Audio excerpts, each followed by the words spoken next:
नमस्कार मित्रांनो, स्वागत आहे तुमचं अजून एक आपल्या व्हिडिओमध्ये आणि आपल्या यूट्यूब चॅनलवर.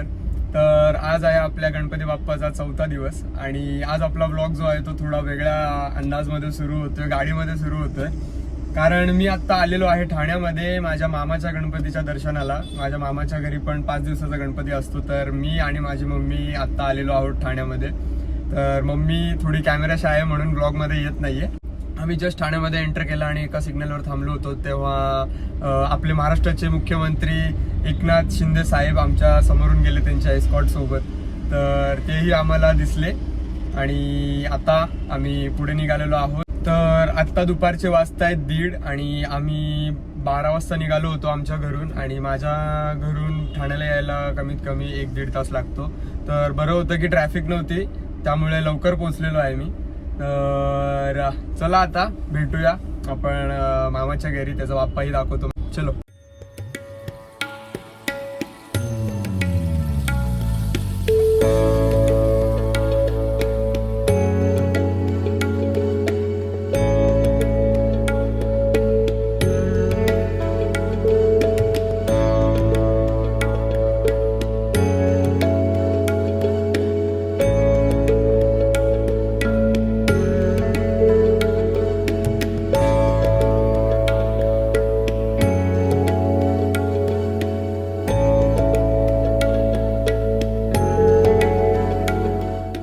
इथे दादाचे मित्र आलेले आहेत आणि हा माझा मित्र, याला तुम्ही माझ्या मागच्या 2 ब्लॉग मध्ये बघितलेला असेल.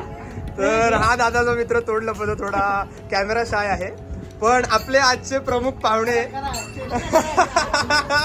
नाही चेष्टेचा विषय नाहीये, रायगड नाही तर पूर्ण महाराष्ट्राचे स्टार प्लेयर, सध्या खूप डिमांड मध्ये असलेले रजत दादा मुंडे आज आपल्या घरी आलेले आहेत. तर पहिल्यांदा ब्लॉग मध्ये येत आहे तुम्ही, आमच्या ब्लॉगची शान वाढवलेली आहे रजत दादा. आणि यांच्याच दोघांच्या घरी तो रेल्वे स्टेशनचा उत्कृष्ट असं डेकोरेशन बनवलेलं आहे. हे दोघे सख्खे भाऊ आहेत.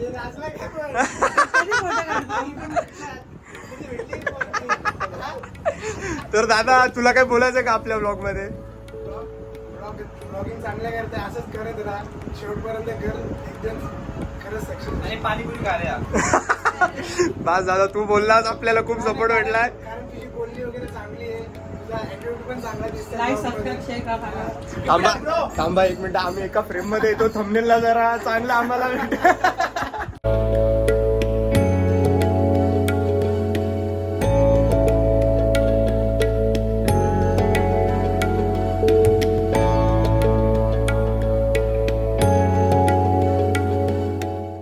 शुभ सकाळ मित्रांनो, स्वागत आहे तुमचं डायरेक्टली डे 6 मध्ये. हो, आपण हा ब्लॉग जो आहे तो कंटिन्यू करतोय कारण 4थ्या दिवशी मला जास्त काही शूट करायला मिळालं नाही, खूप जास्त गडबड होती. आणि 5व्या दिवशी खूप सारे पाहुणे होते, तर त्या नादात मला ब्लॉगच शूट करायला मिळाला नाही. पण मला जसं जमतोय तसं मी ब्लॉग शूट करतोय आणि कन्सिस्टंट राहण्याचाही पूर्ण प्रयत्न करतोय. तर असो, तर आज आहे आपल्या गणपती बाप्पाचा 6वा दिवस, म्हणजेच अखेरचा दिवस. आज आपल्या गणपती बाप्पाचं विसर्जन आहे. आज ते निघालेले आहेत आपल्या गावी. तर आजचा डे खूप जास्त असा इमोशनल आहे कारण 5 दिवस गणपती बाप्पा आपल्यासोबत राहिले आणि आता 6व्या दिवशी ते पुन्हा आपल्या घरी जायला निघालेले आहेत. तर अजून एक गोष्ट, हे फक्त मलाच वाटतं की तुम्हालाही असं वाटतं, हे मला नक्कीच सांगा की जे आपले नॉर्मल डेज असतात, भले तुम्ही स्कूलमध्ये असू दे, कॉलेजमध्ये असू दे किंवा जॉबला जात असाल, तर जे नॉर्मल डेज असतात ते सरत नाहीत. पण जे हे गणपती बाप्पाचे 5 किंवा 10 दिवस असतात ते लगेच संपतात. आणि जे आपले नॉर्मल डेज असतात ते आपण घड्याळाच्या काटाकडे बघत असतो की हा दिवस कधी संपणार. आणि जे गणपती बाप्पाचे दिवस असतात, जे आपल्याला हवेसे वाटतात, ते लगेच निघतात आणि ते असे वाटतात की नाहीच संपावे कधी हे दिवस. पण आज तो दिवस आलेला आहे आपल्या गणपती बाप्पाचा. आज विसर्जन आहे. तर आत्ता आपण आपल्या गणपती बाप्पाची आरती करून घेऊयात आणि मग आपला ब्लॉग पुढे कंटिन्यू ठेवूयात.